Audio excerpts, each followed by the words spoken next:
യാത്രക്കാരെയും ജീവനക്കാരെയും തമ്മിലടിപ്പിക്കുന്ന നയമാണ് റെയിൽവേ എടുത്തിരിക്കുന്നത്. വരുമാനം വർദ്ധിക്കേണ്ട കാര്യത്തിൽ മാത്രമേ ഒരു ശുഷ്കാന്തിയുള്ളൂ.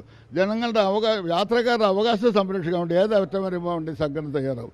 നിങ്ങൾ ഇതുവരെ സമീപിച്ച സമീപനം സമന്വയത്തിൻ്റെ ബാധ്യതയായിരുന്നു. ഇതിന് അടിയന്തര പരിഹാരം കണ്ടില്ലെങ്കിൽ കർഷകർ സമരം പോലെ അതിനെപ്പറ്റി ഞങ്ങൾ അടുത്ത ദിവസം ആലോചിക്കേണ്ടി വരും. അതിലെത്തില്ല എന്നാണ് വിശ്വസിക്കുന്നത്. ബഹുമാനപ്പെട്ട പ്രധാനമന്ത്രിയുടെ പറഞ്ഞ കേരള ഗവർണർ അദ്ദേഹം നമുക്ക് ഈ കാര്യങ്ങൾ ഫോളോ അപ്പ് ചെയ്തിട്ടുണ്ട്. ബഹുമാനപ്പെട്ട മുഖ്യമന്ത്രി ഞങ്ങൾ സമീപിച്ചിട്ടുണ്ട്. ഇവിടെ റെയിൽവേക്ക് ചുമതലൊരു മന്ത്രി അബ്ദുൾ സാർ സമീപിച്ചിട്ടുണ്ട്. ഇത് അങ്ങനെയൊന്നും ഒഴിവാക്കാൻ കഴിയില്ല. യാത്രക്കാർ സംഘടിച്ചു കഴിഞ്ഞാൽ ഇതിൽ താങ്ങാൻ കഴിയില്ല. കാരണം യാത്രക്കാരനും ഗണ്യമായി പരിഹരിച്ചു. മലബാറിന്ന് ഈ പരശുരാം എക്സ്പ്രസിൽ എന്തുകൊണ്ട് 2 കോച്ച് കൂട്ടുന്നില്ല? അതിന് പറഞ്ഞ കാരണം എന്താണെന്ന് വെച്ച് കഴിഞ്ഞാൽ കൂട്ടെന്ന് പറയും. അതിനവിടുത്തെ റൺവേ പ്ലാറ്റ്ഫോം നീളം പോരാണ്. ഇതൊക്കെ പരിഹരിക്കണമെങ്കിൽ 48 മണിക്കൂറുകൾ പരിഹരിക്കാനുള്ള നിർദ്ദേശം ഞങ്ങൾ കൊടുക്കാം. നിങ്ങൾ ബഹുമാനപ്പെട്ട സുരേഷ് ഗോപി മിനിസ്റ്റർ ഞങ്ങൾ ഏറിയ പ്രതീക്ഷയിൽ അദ്ദേഹത്തെ കണ്ടിട്ടുണ്ട്. ഇപ്പോൾ ജോർജ് കുര്യൻ സാറും ഞങ്ങൾ കാണും.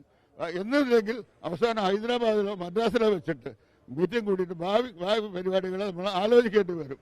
ഇത് വളരെ വളരെ വളരെ വിഷമത്തിലെ കാര്യങ്ങൾ പോയിക്കൊണ്ടിരിക്കുന്നു.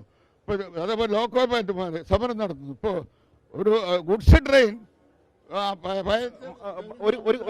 ഒരു കാര്യം കൂടി, പാലക്കാട് ഡിവിഷൻ എടുത്തു മാറ്റാനുള്ള ശ്രമങ്ങൾ ചില ലോബിയുടെ ഭാഗത്ത് നടക്കുന്നു എന്നുള്ള ആരോപണങ്ങളുണ്ട്. അതിൻ്റെ ഏറ്റവും വലിയ ഉദാഹരണമാണുള്ളത്.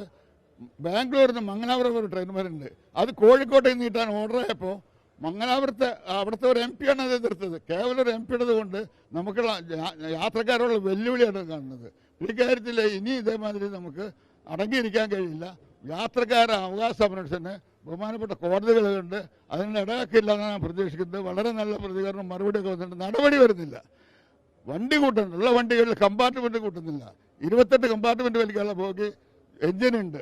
വന്ദേ ഭാരത് വന്നു. അത് നല്ല കാര്യം.